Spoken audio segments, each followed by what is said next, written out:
And see my screen now. So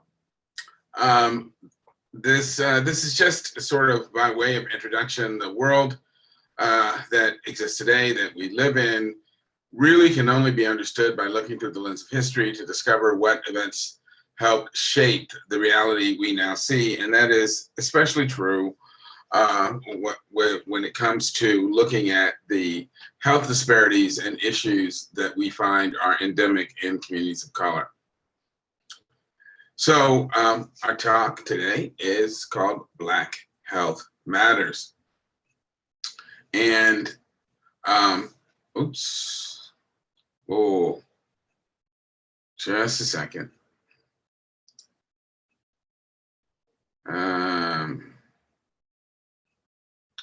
I'm sorry, I think I hit a wrong button somewhere. It's okay, it's okay. Okay, all right, here we are. We're back to where we need to be.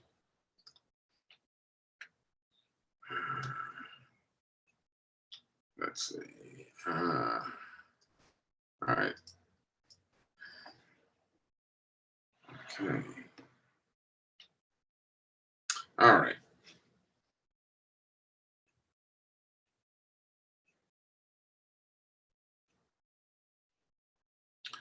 And so what I'm going to try and do tonight is look at where communities of color find themselves in terms of their health profiles, talk about how we got there, and the way forward and the way out of the problems that do exist. And this is just a fundamental point that I don't think can be repeated often enough, and that is Black lives can't matter until Black health matters. I start all my lectures with a quote from the Bible. This is from the book of Proverbs. It says, with all that getting, get understanding, and that's what we're after tonight. That's Proverbs 4:7. So by way of overview, we know that stark health disparities exist in minority and ethnic communities that are endemic and have persisted for generations. These disparities are reflected in chronic disease rates that exceed and often exceed the national average for both adults and children for a variety of diseases. And the net effect of this is that many people spend a lifetime or have a lifetime that is defined by poor health, limited opportunities for social advancement, education, and ultimately, sadly, can end up with a premature death. The roles that historical and societal-wide racism and racial and ethnic bias play and have played in creating and perpetuating these destructive and intractable health disparities may not be readily apparent to everyone, but they are nonetheless very real, oppressive, onerous, and unfortunately persistent. So when we look historically at how our government, meaning the United States government, has dealt with racial and ethnic communities, we can define a recurring pattern that results in cultural destruction and the destruction of individual and cultural identity by disrupting and or actively destroying traditional food production, the preparation methods, and the cultural heritage and identity means, modes, and themes that supported these practices. So when we look at the African-American community, we know that an African-American woman is 10 times more likely and an African-American man is 7 times more likely to develop diabetes than Caucasian Americans. Type 2 diabetes and prediabetes are many times more prevalent in Blacks living in Western nations relative to those who live in West African nations that continue to eat their traditional low-fat, non-dairy, plant-based diets. Black Americans who develop diabetes are, and this is just stunning, over 240 times more likely to end up with a limb amputation than a Caucasian American suffering from diabetes, and African Americans are over 100 times more likely to end up blind from retinal damage or on dialysis from end-stage renal disease, again, relative to the disease. It also turns out that the African American community has the highest rates of renal insufficiency in the United States out of all ethnic groups. And Blacks living in Western Africa eating their traditional high fiber diet have 50 times less colon cancer than Blacks living in the United States, and also have much lower incidence of diverticulosis, appendicitis, and other bowel diseases. Heart disease, stroke, dementias, and other chronic diseases that are common in Blacks living in the United States are also much less prevalent in West African countries. And so one of the important points that we should be picking up here is that the reason I'm referencing Western Africa and West African countries is because those were the countries that the people who were enslaved and brought to Europe and North America and South America were drawn from. They were drawn from West Africa. So we're dealing with the same gene pool, but we have very disparate rates of diseases that are common in Western countries when you look at the West African countries where they eat a traditional diet. So obviously that is telling us it's not a genetic issue. It is something in the environment, and I think we will plainly see it is the diet. Now, with respect to cancer, breast, prostate, pancreatic, and colon cancers have all been shown to be increased by diets that are high in fat and animal protein while being low in grains, vegetables, and fruits. Diets that are high in saturated and trans fats, red meat, and other types of animal protein are particularly problematic. We know that these cancers strike African Americans to a disproportionate degree and sadly with greater lethality. 5-year breast cancer rates, survival rates for African American women are only 69% compared to 84% for Caucasian women. When it comes to colon cancer typically strikes most Americans as they move into their 50s and 60s, but we are finding that colon cancer is tending to strike African Americans eating a traditional Western style diet in their mid to late 30s and 40s. And as a result, recommendations are now that whereas it is recommended that most Americans have their first screening colonoscopy at age 50, that recommendation has been reduced to age 40 for African Americans, and possibly even earlier if they have a family history of the disease.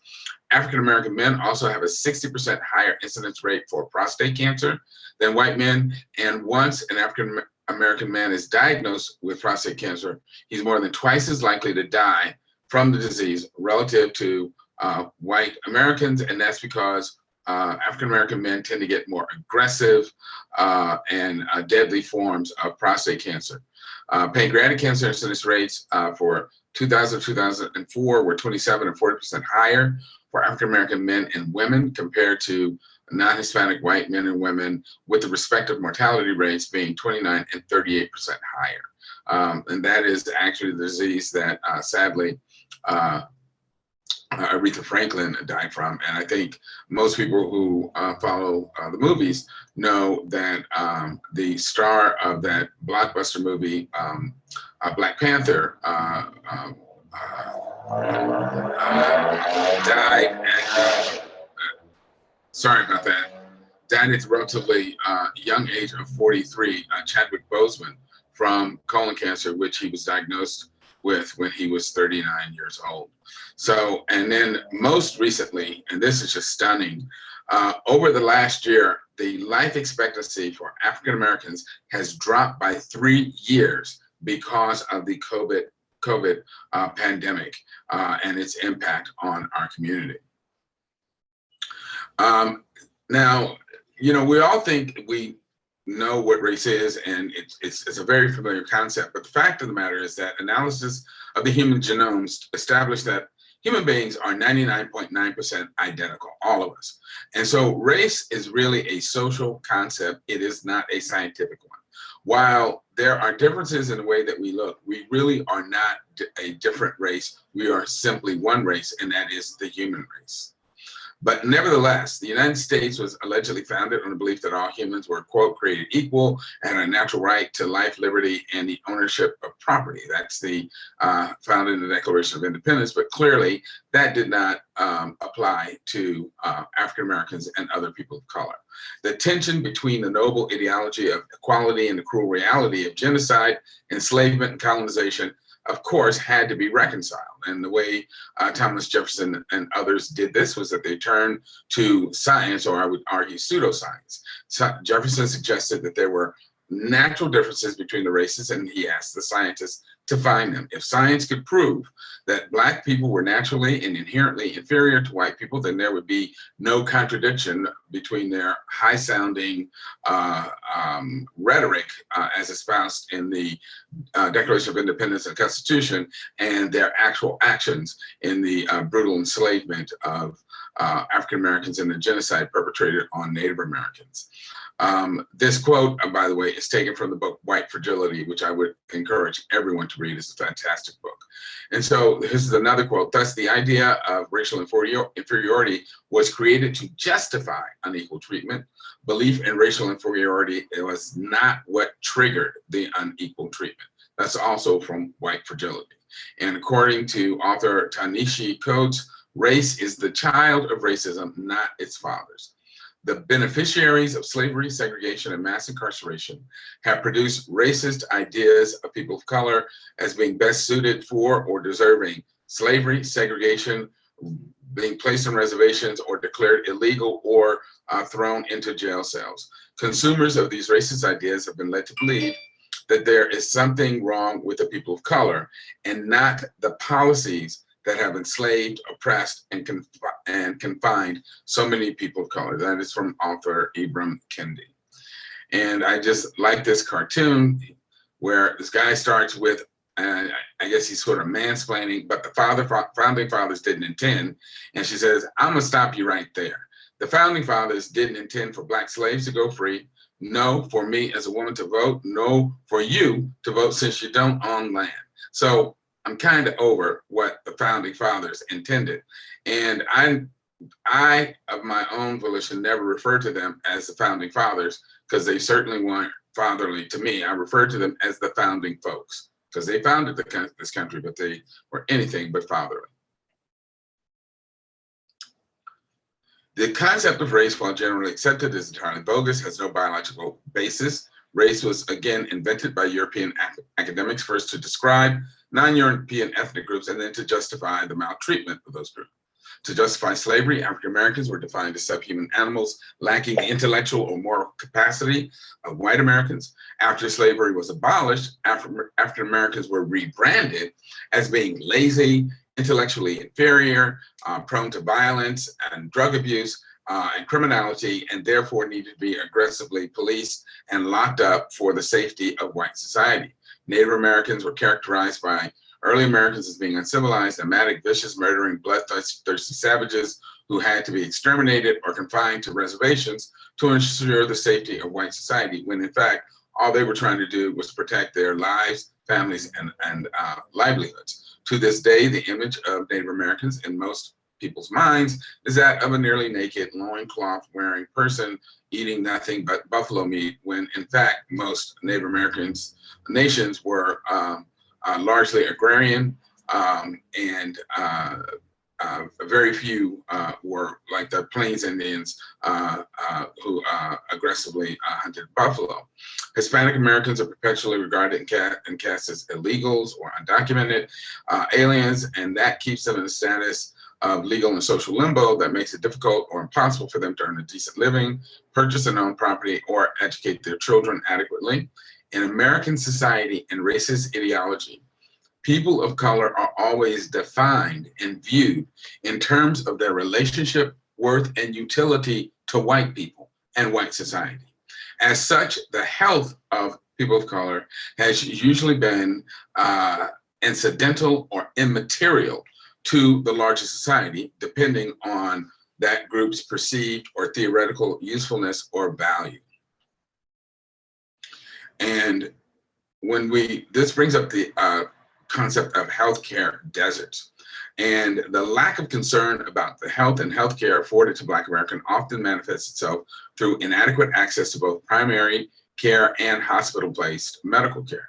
Many African Americans live in areas where there are no or simply too few practicing primary medical doctors. Moreover, access to full-service tertiary care hospitals may be non-existent or literally miles and miles away, and therefore not within practical reach of these individuals.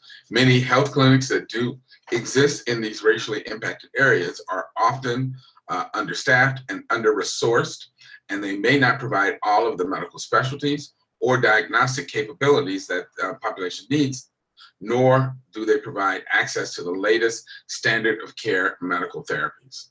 We also find that community appropriate education and educational materials on nutrition and lifestyle changes to decrease chronic disease risk are also often lacking altogether or woefully inadequate. And again, I want to stress that point, because we know that the key to overcoming and preventing chronic disease and to regaining control of our health is to practice good nutrition, namely plant-based nutrition, but that requires a lot of education and a lot of detailed, high-quality education, because it's not taught in schools, and what people see on TV and through the media is information that goes in the opposite direction. It's encouraging them to eat unhealthy animal food-based diets, and so the only way to combat that is with good quality education, but that again is often lacking in communities of color, and that's also very true if you are non-English speaking, such as many Hispanics, because a lot of this material simply has not been translated into Spanish or other languages. And then when clinics are targeted to areas with large Black populations, it's often, and this is really infuriating, to profit off of the endemic health problems that we find in those communities, such as renal insufficiency, without appropriate or vigorous efforts to forestall those end-stage health problems. And I've seen this myself, where African Americans who are suffering from renal insufficiency are referred to kidney doctors who don't do anything to try and slow down the rate of progression of their renal disease. They simply start preparing them to go on dialysis, because for the physician, dialysis is a very lucrative cash machine. I started to say cash cow, but I decided not to. Racism has, of course, both individual and society-wide effects. Some of the most destructive effects of the systemic and systematic racism and racial profiling is on a society's collective view of the various target groups and on the members of these groups' individual self-image and self-esteem. Negative imaging leads to the belief that targeted groups either don't deserve or aren't entitled to or aren't capable of obtaining and having better health or living healthy lives. Unrelenting negative messaging and images create an internalized self-destructiveness that manifests itself in four principal ways. One is nihilism, which often with a hedonistic component. Nihilism is just this idea that, you know, I'm going to die soon, nothing I do matters, so I might as well try and party until the end comes. There is also what I call normative post-colonization lifestyle and dietary patterns, and that is when a particular group has been in a culture such as the United States for an extended period of time, they adopt dietary patterns that are really reflective of, you know, the colonization and destruction of their own culture, but they're led to believe that this is, you know, how people usually eat. The most notable example of that is so-called soul food. Then there's the aspirational and assimilation dietary and lifestyle patterns, where members of various ethnic groups feel that, well, I want to fit in with the group to which I now belong, so I'm going to try and adopt the so-called good life or the lifestyle and dietary patterns of the larger social group, so I will be accepted and not have any difficulty. And then there's racism-generated post-traumatic stress disorder, which results in epigenetically mediated altered gene expression that again results in poor health. The society-wide effects of racism are reflected in governmental policies and standards that directly neglect and or harm minority individuals and communities in ways that ultimately result in poor health. Nihilism, again, is a belief that nothing you do will ultimately matter because the odds are so stacked against you, you simply can't win. So you might as well have a good time until the end comes. And this manifests itself with drug, alcohol use and abuse, poor eating habits, can result in domestic and social violence because of the overcrowding and terrible conditions, and a failure to monitor or take care of one's health, often, which is often impossible due to the lack of access to adequate healthcare or healthy food, as we previously discussed. And then there is an historical distrust of the medical profession due to this history of abuse and trauma. One of the most notable examples is the Tuskegee syphilis experiment, where African Americans were led to believe they were being treated for syphilis, but in fact they were being experimented on. But there are other equally egregious examples. There was a widespread practice in the South of sterilizing Black women when they came in for bowel complaints or appendicitis or gynecological issues, and they would do it without these women's knowledge, and they could never understand why they couldn't have babies. Most recently, we saw the horrific practice of performing hysterectomies on Hispanic women who were in detention by ICE, again, without their knowledge or consent. So there is a very, very strong and recent history of abuse and maltreatment by the medical profession that makes people of color naturally reticent to trust the medical profession. Now, with respect to normative post-colonization diets, studies show that the diets of African Americans are comparable to standard Western diets in composition in terms of total calories, total fat, the amount of animal protein, and so forth. However, African Americans, because of, again, poor access to healthier foods, do tend to eat more red and processed meats, fried foods, sugar-sweetened beverages, and have limited intake of unprocessed grains, legumes, fruits, and vegetables, again, because they're often living in areas where those foods are not as readily available. And what you can see from this graph is that when you look at glucose intolerance, which can be thought of as pre-diabetes, versus non-insulin dependent diabetes or frank type 2 diabetes in the United States and Great Britain in green versus West African Blacks in yellow, there are just gigantic differences. Whereas prediabetes and diabetes are very common and at epidemic proportions in Western countries, these diseases are almost vanishingly rare or unknown in West African countries where people eat their traditional diet.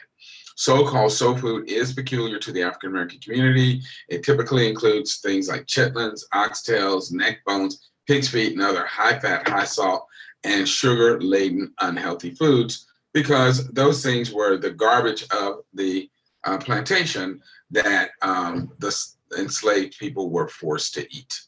West Africans brought to America were literally forced to eat the garbage of the plantations on which they were enslaved. And to their credit, they showed ingenuity and resolve and did their best to transform this refuse they were made to eat into acceptable food. Oftentimes, the food that they were given was literally rotting, which is one of the reasons that food prepared by African Americans and other Black people tends to be heavily spiced, because that was one of the ways in which they covered up the poor quality of the food that they were being forced to eat. Unfortunately, after African Americans were freed, we claimed this dietary vestige of slavery and christened it soul food. But these foods are not soul food. They're health-destroying plantation foods, and they are not our true heritage. And it's also important to realize that Black sickness and illness and the resulting accelerated decline in early death that we see in Black Americans has always been an integral part of the slaveholders and or racist game plan. In other words, sickness is the point. Sick slaves or those with sick family members were less likely to run away or try and incite a revolt. Moreover, once slaves became older and their productivity declined, they were something of a liability because they were continuing to consume resources with a declining output. So the fact that they died earlier and sooner was kind of a plus in the eyes of the plantation owner. So there was less incentive to keep these older slaves around. And then ever since slavery has ended, there has been a persistent fear among many Southern and Northern whites about Blacks becoming too numerous and or overtaking or overwhelming white America. That is what much of the recent MAGA movement and so forth has been about, this idea that white people are losing America, or that somehow people of color don't have a right to this country. And so for generations, the glaring disparities in illness, disease, and lifespan seen for Americans of color have been intentionally overlooked, tolerated, and even to some extent fostered as a de facto means of population control. So, you know, the famous Got Milk campaign. Well, I tell people, if you got milk, then you may have lactose intolerance. And as you can see from this somewhat humorous picture, you have several people of color with milk mustaches struggling to get into a bathroom because they now have the gastrointestinal distress that comes from consuming cow's milk. Lactose is a disaccharide, that's the sugar that's found in milk, and since only monosaccharides can be absorbed in our intestines, this disaccharide has to be split into its constituent molecules in order to be absorbed, and the enzyme that does that is lactase, which all infants make. However, as mammals age, and this is also true of most human beings, we stop making lactase, the enzyme, and therefore become unable to absorb that milk sugar. But ordinarily it wouldn't be a problem because we shouldn't be drinking milk once we are no longer infants. In the United States, 95% of Asians, 73% of Blacks, 74% of Native Americans, and 53% of Hispanics are lactose intolerant relative to only 30% of white Americans. Therefore, that means that when people of color are either encouraged or forced to drink milk and consume other dairy products, they are going to have illness as a result because they are not able to metabolize and absorb these foods. Symptoms of lactose intolerance include bloating, cramping, gas, diarrhea, and nausea. And there's also research that suggests that the consumption of lactose throughout adulthood can raise the risk for testicular and ovarian cancer and other health problems. So let's talk about these normative post-colonization diets. Most versions of ethnic cuisines that we see in Western countries and restaurants are in reality post-colonization versions of these cuisines. The post-colonization style ethnic diets feature large quantities of meat and other animal foods and often contain dairy products, which are usually not a part of many traditional ethnic diets. So when you look at traditional Asian, Mexican, West African, Chinese, Indian diets, these are diets that really do not include huge amounts of meat. They are largely plant-based diets. Prior to the advent of Europeans in these countries, the colonization of India, China, and Mexico by Europeans, they did not include dairy in their diet either.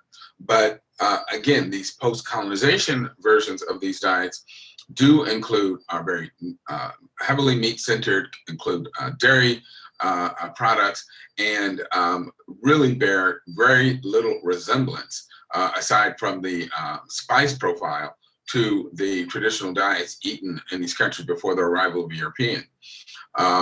The foods that were typically eaten were usually well, these post-colonization diets, are low nutrient, calorie dense items that are loaded with inflammatory, oxidized animal fats and weaponized animal protein that are specifically formulated to trigger the pleasure centers in the brain and thus promote overeating.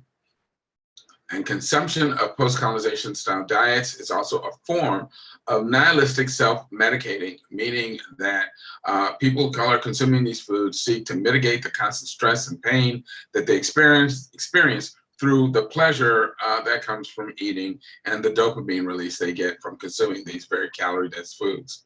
An equally destructive error, metaphorically, is attempting to move from what I call the slave quarters to the big house. That is, leaving aside the neck bones, pig feet, and chitlins, and trying to just make sure you eat lots of steak and so forth. And many people of color attempt to emulate the behaviors of dietary practice that they perceive to be reflective of the so-called good life or representative of the culture to which they hope to assimilate.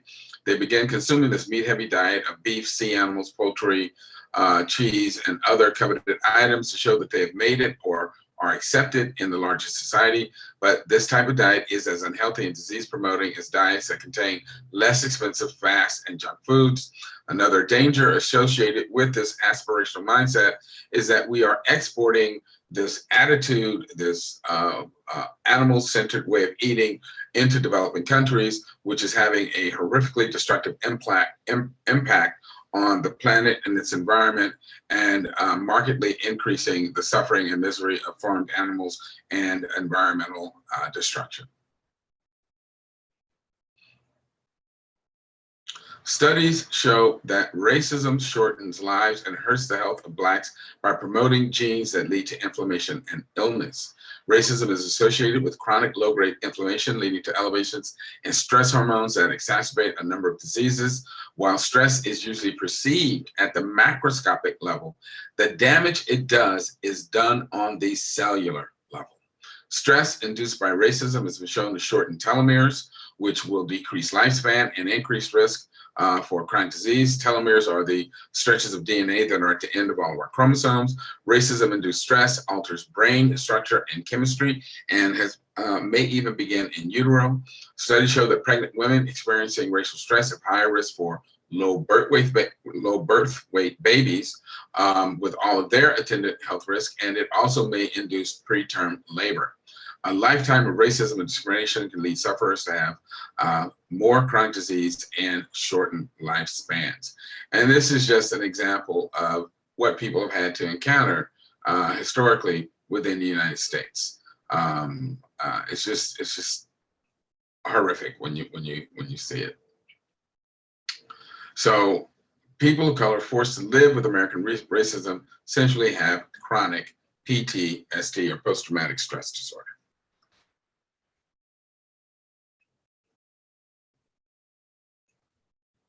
First and foremost, our government has repeatedly taken ethnic and minority populations from places and areas of food security and economic independence and placed them in positions of restricted social mobility and food and economic dependence. That was done most directly when West Africans were enslaved on the slave labor camps we call plantations. Their ability to grow their own food, to eat their traditional diet, was taken away from them, and they were force-fed garbage and unhealthy food.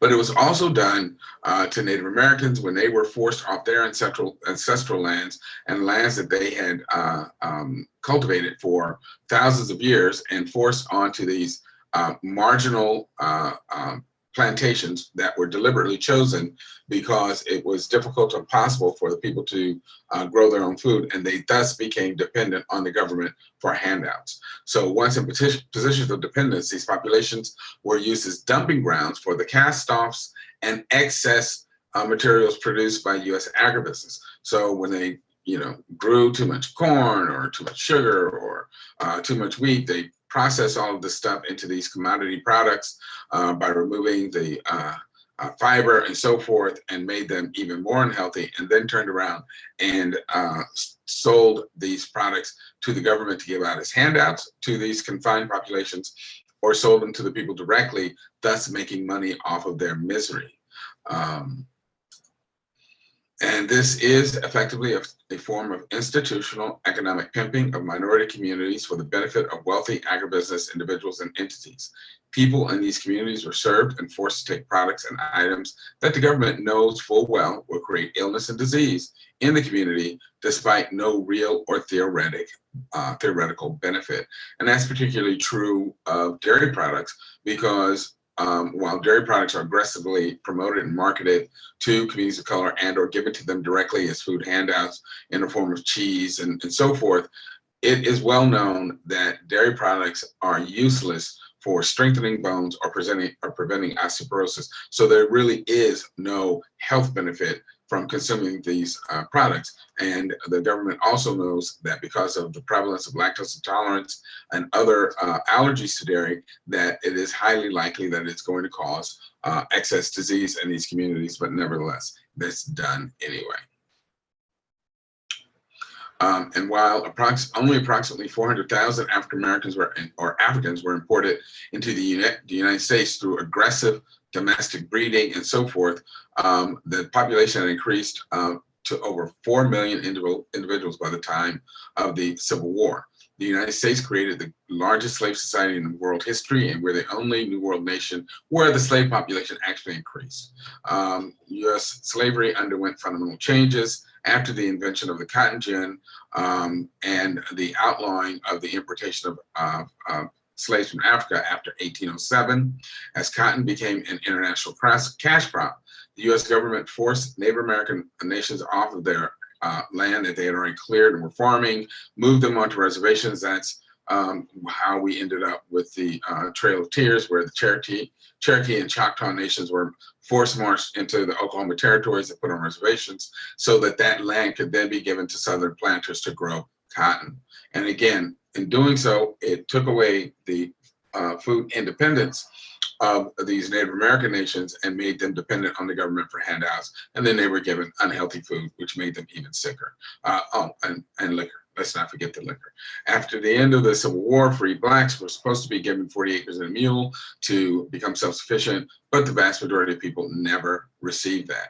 And despite the relentless discrimination, limited opportunities that African Americans were given, they still, through tremendous effort, made social and economic gains in a number of cities around the country, even during the Jim Crow era. But that was often met with violence and destructiveness from white populations in the United States, where they would attack and destroy these towns, kill the residents, lynch the men and boys, and essentially destroy their economic independence. Because of redlining in federal housing regulations and loan administration, Blacks, Hispanic, and other people of color were essentially forced into urban ghettos and not allowed to move into more economically and socially advantageous areas. Jim Crow laws, segregationist practices actively restricted Black access to better education, jobs, housing, which in turn limited social mobility and economic advantages and advancement and access to higher education for succeeding generations. And all these things combined together help create and perpetuate the poor and ill health because of restricted educational opportunities and being targeted to low-wage jobs in food desert areas. Black, Hispanic, and other people of color have been placed in positions of food dependence. And a food desert is described as a low-income area where the vast majority of the people live more than 10 miles away from a supermarket.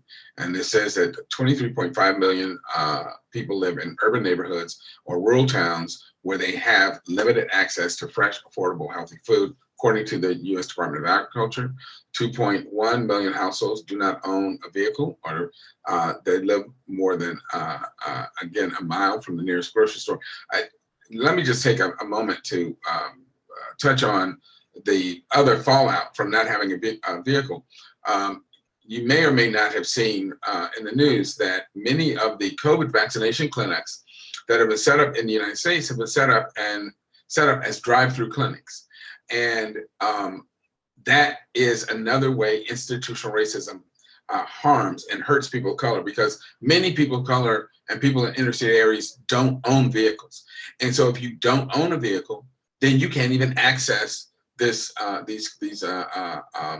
COVID vaccination clinics. Moreover, registering, making an appointment for one of these clinics is often set up to be done only online. Well, again, if you don't own a computer, if you don't have in-home Wi-Fi, or if you are an older individual for whom those things are problematic, you once again are kind of aced out of being able to take advantage of something that you desperately need.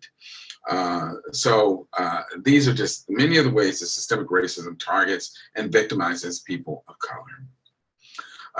Brief word about food support programs, because again, many people tend to think that these programs were set up with the primary purpose of helping people who were food insecure, but that is not necessarily the case. So take, for instance, National School Lunch Program. That is the oldest food support program, and it was founded in 1946. But it was not started because people wanted to provide healthier lunches for children. It was started because the war had just ended in 1945. The United States had markedly ramped up dairy production, and suddenly, we're no longer fighting two wars on opposite sides of the world. We were no longer sending all of this food to Russia, England, and other places, and there was this glut of dairy products. And so the idea was advanced: let's start providing these dairy products to schools in the school lunch program, and the dairy farmers would have some place to sell their products, and they would not be subject to going into economic collapse. So it was really designed to prop up food and dairy prices after World War II by letting the schools absorb this farm surplus. The food stamp program, now called SNAP program, was created in 1964. First recipients were a white family in rural West Virginia. The choices, again, available to people who have food stamps are often restricted due to the fact that they may live in food deserts and or they don't have good nutritional information on what foods to pick and prepare. The WIC program, which is Women, Infants, and Children, was started in 1972. This is where items were provided to pregnant and new mothers, but they were often given, in addition to juice, they were given milk, processed cereals made from processed grains, cheese, eggs, canned meat, canned fish, legumes, peanut butter, white bread, white rice, and a limited amount of fruits and vegetables. And the U.S. Dietary Guidelines, which came into being in 1980, were put under the auspices of USDA, not Health and Human Services, and that's because the purposes of the Dietary Guidelines were not primarily to promote better health amongst Americans. It was to enlarge the market for U.S. agricultural output. As a result, there's been a constant conflict between the industry representatives and the health panel members from the very inceptions of these guidelines, because the science shows that they should be recommending a largely or entirely plant-based diet, but that is in conflict with the desire to encourage people to consume more animal agribusiness output. The fact that dairy products are included is not based on science at all, because there is no scientific basis for human beings to be consuming the milk of another species or products made from that milk. Moreover, animal protein is heavily emphasized in the dietary guidelines. And again, studies have shown consistently that consumption of animal protein leads to cancer, heart disease, diabetes, and other health problems, and should be limited or eliminated. And of course, the Western dietary recommendations increase rates of excess disease amongst people of color. You contrast that with the fact that plant-based diets have been shown to have a beneficial effect. I apologize if you hear the sound of a car behind me.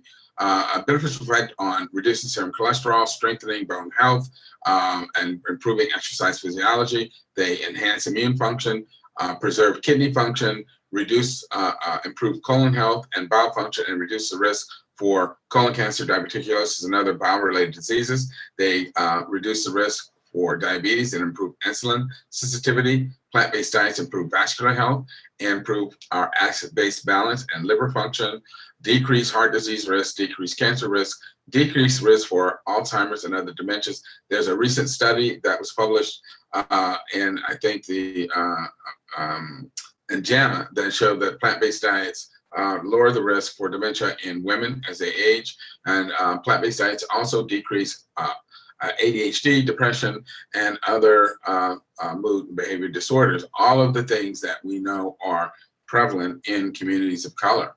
Plant-based diets reduce the risk of early death from any cause and from heart disease, according to a meta-analysis that was published in the British Medical Journal.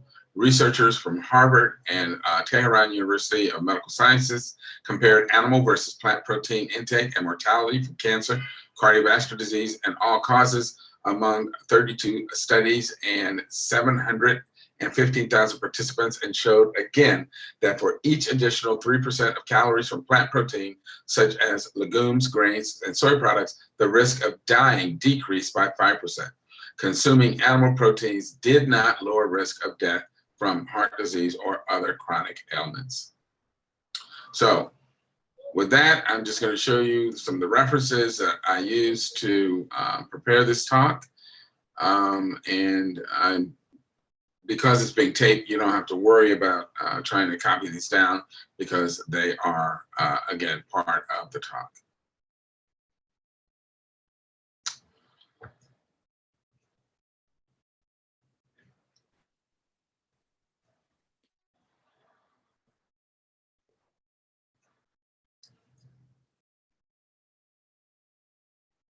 So I'm going to leave you with some good medical advice. It says, lose some weight, quit smoking, move around more, and eat the carrot. So with that, we will open the discussion up to question and answer.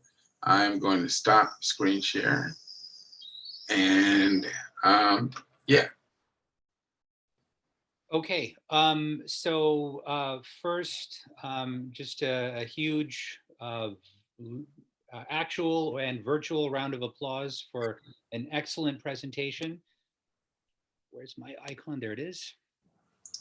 Thank you. Thank you, Jason. Appreciate it. That was really, really informative. Difficult to hear because some of the information is obviously it's difficult to hear, but most importantly, I think we all learned something really important tonight about the awful history of medical racism in the United States and in Canada as well. We have a very similar kind of history, especially with respect to the treatment of Indigenous peoples. So, okay, I think in the time we have remaining, it would be a good thing if we could open the room up for questions to be posed to Dr. Mills.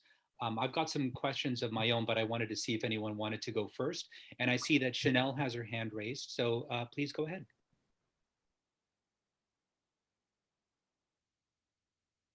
Make sure you unmute to ask your question. Okay. Hello, everybody. Hello, Dr. Mills. Thank you so much for the presentation that you actually presented to us. It was great information. Well, I know you were in Wic Health. I actually know you from this particular program. Yeah. So I actually saw you in here and I started following your work. So, I am African American and I have gone to plant-based because I cannot consume dairy. I've had issues with dairy since I was 15. I actually even used to take the lactate to help me consume the dairy to get it down, but I stopped that. But I guess I have a question for you. What I'm seeing is that most food is actually generational or is attached to a memory.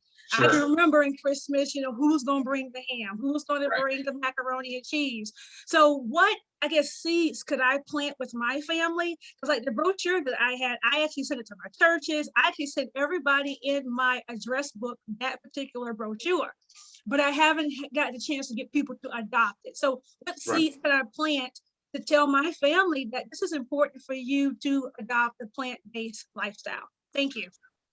Oh, you're very welcome. And that's obviously a very important question, and a question I think all of us confront when we, number one, adopt a plant-based diet and realize how much better it is for us, how much better it is for our health, we want to, to bring our loved ones along. And you are also right that the cultural practices and dietary habits that have been practiced for generations are hard to break.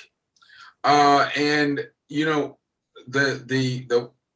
think the best that we can do is to try and educate our families about, one, the fact that these are acquired dietary habits. They're, as I call them, post-colonization ethnic cuisine. This is not the way certainly we as Black people ate in West Africa, and that when we look at the differences between people eating a more traditional plant-based diet versus the American-style diet, there are stark and obvious differences in disease risk.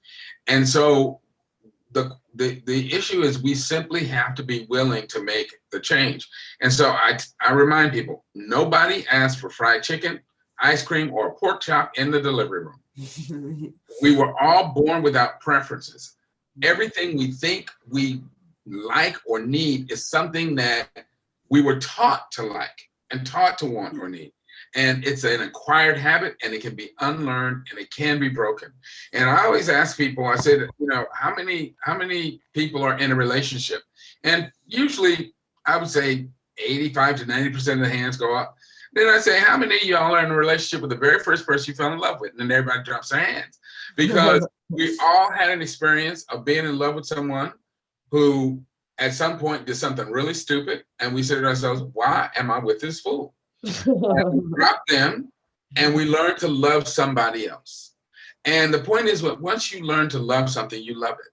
And you can actually love it more than you love what you thought you couldn't live without originally. And it's the same thing with food, that we can break these dietary and cultural habits and learn to like healthy, delicious, satisfying food. And once you do, it just becomes a part of you as much as what was before. And I mean, I know in my case, I am horrified by the fact that I used to put dead, rotting necrotic tissue in my body, or pus-filled, mucus-producing dairy products. It's just, my mother named me after her one and only brother. And my uncle died, I think in his late 50s from prostate cancer. And so I know it's not only a problem in theory for Black men, it's a real problem in my family, and I don't want it to happen to me. And so I avoid the things that cause it. And then lastly, always make it a point to take delicious, satisfying food when you go to family functions, so that people can experience vegan food and realize that, hey, this is good, this is delicious. And I won't miss the bad stuff that I've been eating when I adopt a different and healthier diet. So those would be my suggestions. Does anyone else have a question? I've got one if you're thinking of one. Why don't you go with yours, Jason, and we'll come back to. Sure. Okay, so my question has to do with the justified, perfectly understandable skepticism and suspicion that a number of minority communities have towards the medical system because of a very long history of medical institutional racism. And as a result of that, right now, there's skepticism, for example, about the COVID vaccine, right? So as a result of, for example, the Tuskegee experiment and similar types of, horrific episodes in history of American medicine, there's justified skepticism towards the medical system as a whole, as well as to the COVID vaccine. So I'm wondering if you've thought about this and how that kind of skepticism should be negotiated with a, still respect for valid, biomedical science. Right. Oh no, absolutely. I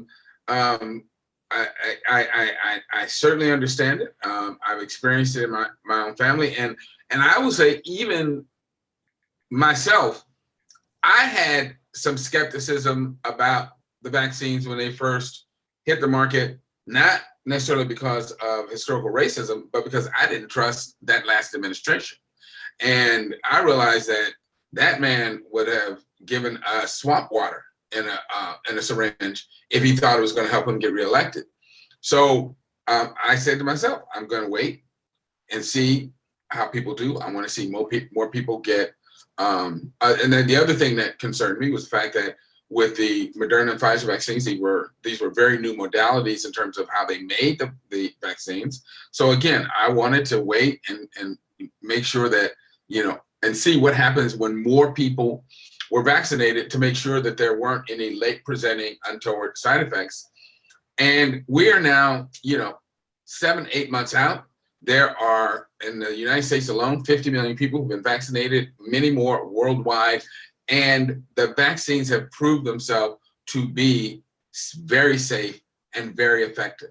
And so at this point, we can, I tell people when I talk to them, you can feel confident that this is safe, that this is something you can and should take because it will help protect you from getting this disease.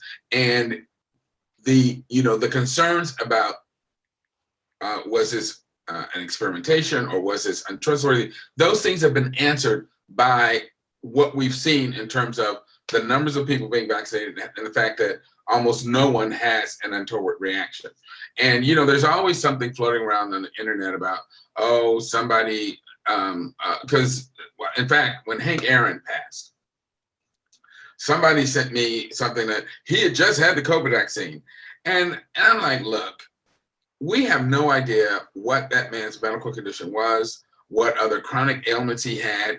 And the fact was they probably gave him the COVID vaccine because they were concerned about him catching the disease with his other chronic ailments, but that you don't base your decision-making on one isolated case. That, again, millions of people have been vaccinated. All of them are doing well. And we know these vaccines are protective against getting COVID, and we need to get out and do it. So, yeah, I mean, I try to be respectful, acknowledge to people that I understand their concern, but then try to cite the data that shows that their concerns have been addressed and that they can feel comfortable moving forward with their vaccination. Thank you. Thank you very much. We do have a question from the chat box from Debbie. So Debbie says, thanks, Dr. Mills. Could you please provide a brief summary of Jim Crow laws? Would also like to know if there have been any studies showing plant-based diets can arrest or reverse dementia. Ah, lovely question. All right, on the first question, I'm gonna do a punt for the most part. Jim Crow laws refers to the laws defining segregation in the United States. So those are the laws that dictated that African Americans could not occupy the same space and place as white Americans, that we had to use separate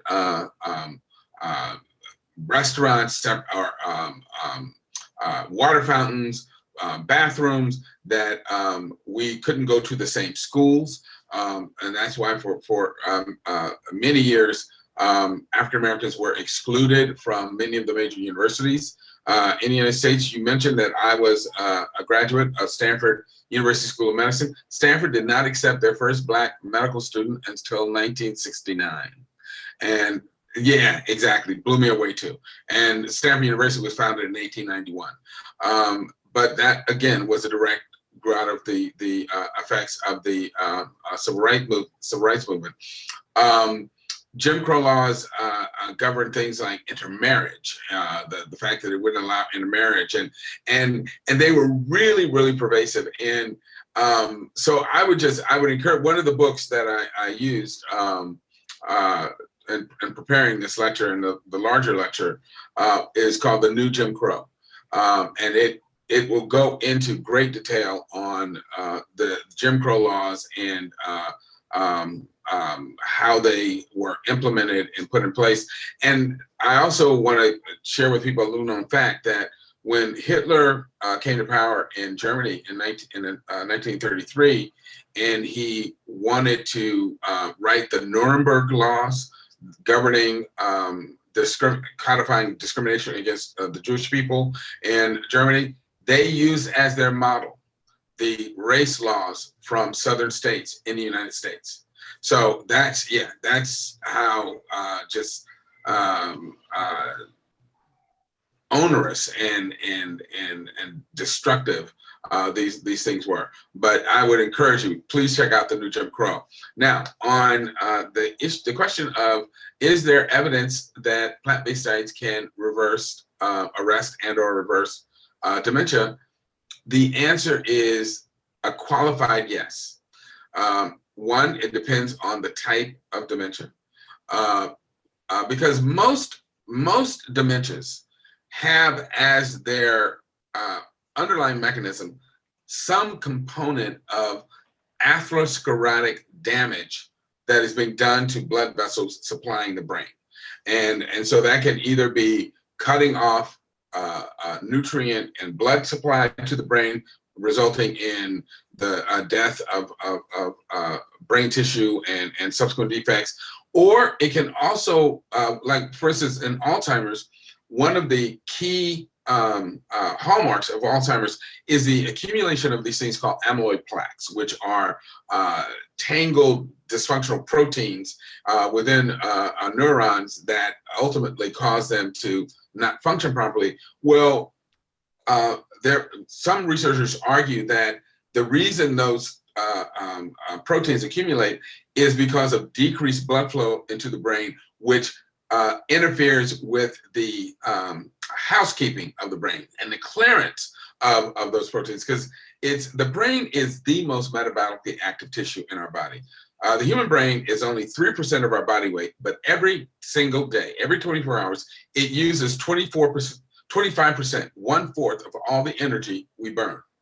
It is just phenomenally active from a metabolic standpoint, but that means that it is constantly creating waste products which have to be cleared in order for it to do its job properly. And when, as people age, the ability of blood to flow into and through the brain starts to decrease, you can then start to get the accumulation of these metabolic toxic byproducts that can ultimately result in the problems we associate with dementia and so forth.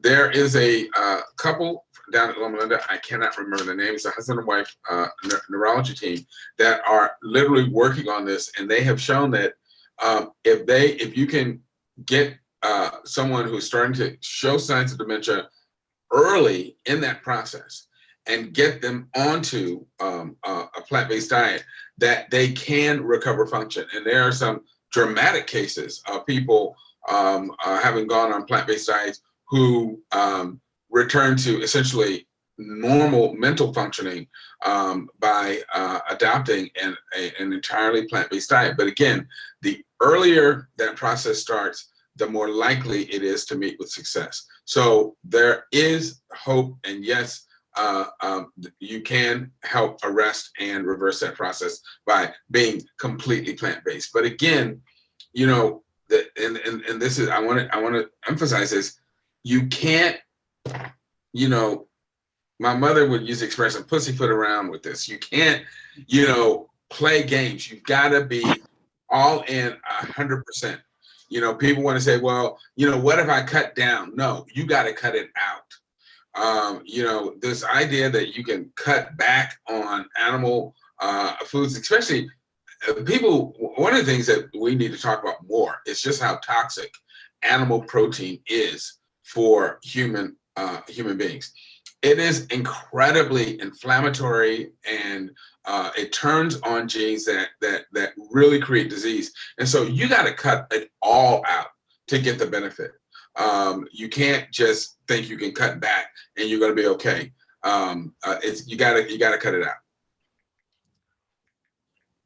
Excellent. So I think maybe we'll cut it off at 7:30, so we still have, let's say, 7 minutes. Does anyone else have another question that they'd like to ask? Stephanie, go ahead. Yeah. Oh, and by the way, Dr. Mills, your camera is off. It is? Oh my gosh. Is it? Yeah, we'd love to see you.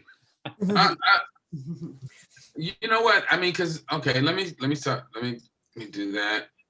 Okay. Go. Oh, all right. There we go.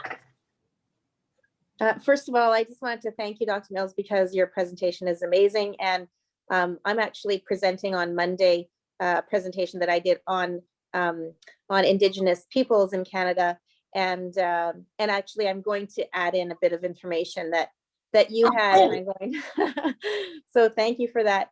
And I'm all about stats. And I just want to come back to the COVID vaccine and ask you where can we go to get stats on the side effects of people who've experienced side effects?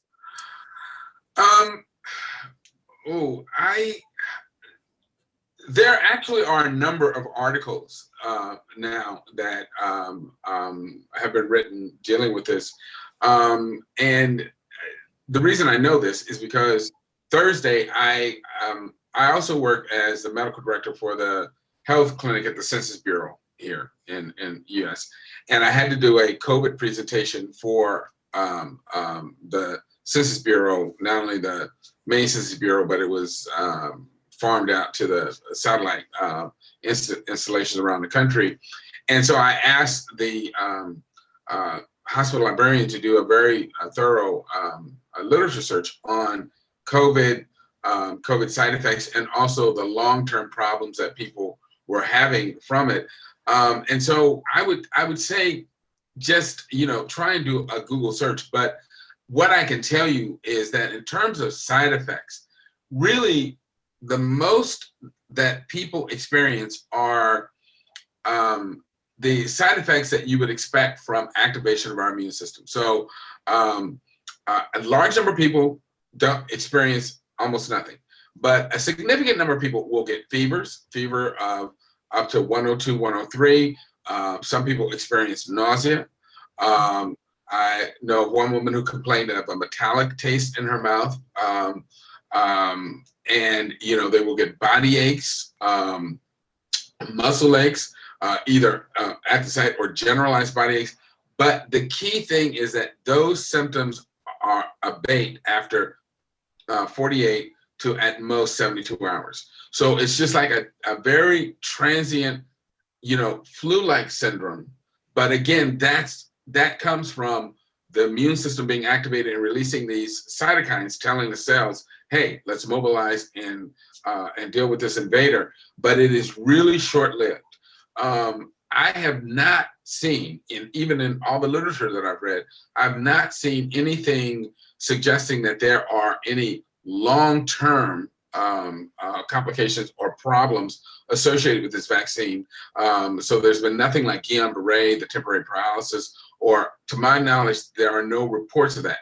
There have been one or two reports of anaphylactic allergic reaction to administration of the vaccine, but those are vanishingly rare.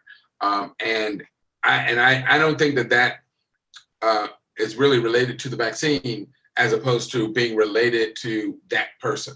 It's kind of like peanut allergy. Some people eat peanuts and they'll have an anaphylactic reaction, but that's not a problem with the peanuts. That's a problem with susceptible individuals and how they react to it. So it's in terms of the serious allergic reactions, they are, again, vanishingly rare. There have been maybe one or two case reports, but by and large, they're largely safe. Now, one thing I will say, and this is interesting, the couple of cases of anaphylactic reactions that I've read about have been to the Moderna vaccine.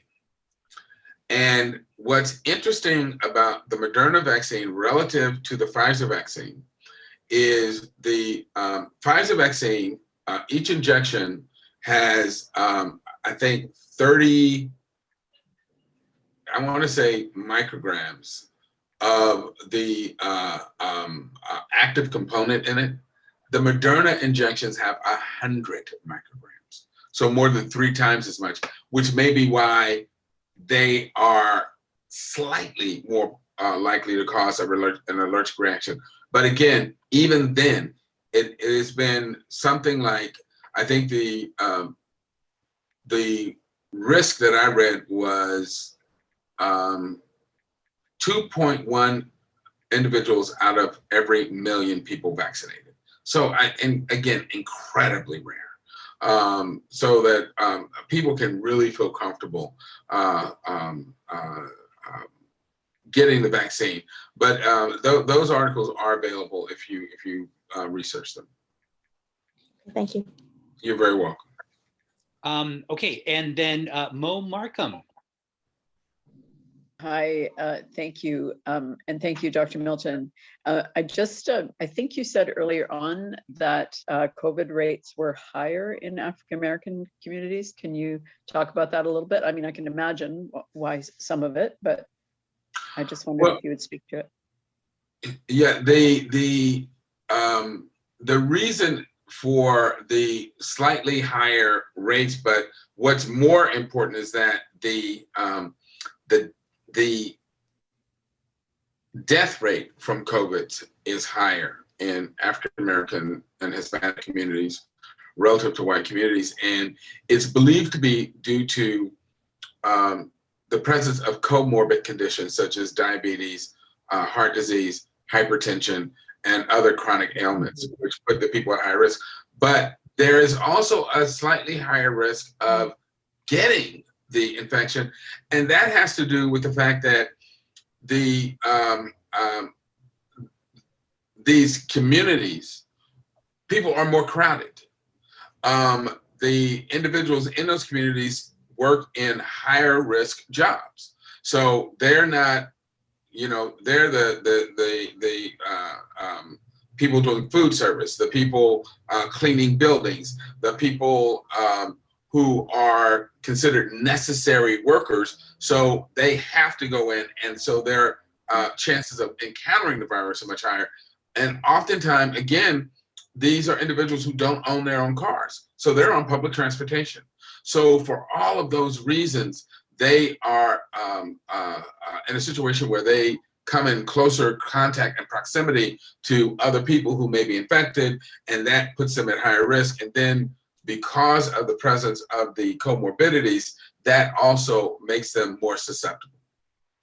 And then let me also hasten to add, there is again an emerging body of data that show that having a healthy plant-based diet makes you more resistant to COVID. Does not make you immune, doesn't make you Iron Man or Superman, but it does make you more resistant. And again, that all makes sense when we understand that the immune system is dependent on a number of cofactors from the diet that you find in healthy plant foods. So again, if you are a poor person living in inner city, unable to get to a supermarket, or you're homeless and you don't have a refrigerator to store produce and so forth, and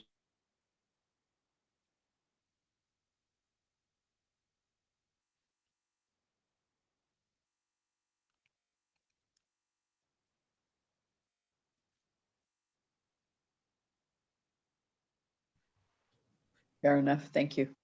you're welcome. Okay, so we are at the end now, and I'm getting this weird signal saying that my connection is unstable. So maybe that's a sign from the internet. Yeah. So I just want to thank everyone for coming. And I especially want to thank Dr. Mills for taking the time out of his incredibly busy schedule to educate us and inform us about a very, very important topic. And I just want to say for myself and for everyone here and to the vegan community who really needs this reminder that Black Lives Matter, not just during the month of Black History Month, but all year round. And we should all be working to educate ourselves about this very, very important cause. So thank you so much to Dr. Mills for educating all of us. My pleasure. Thank you guys for inviting me. Thank you, Jason.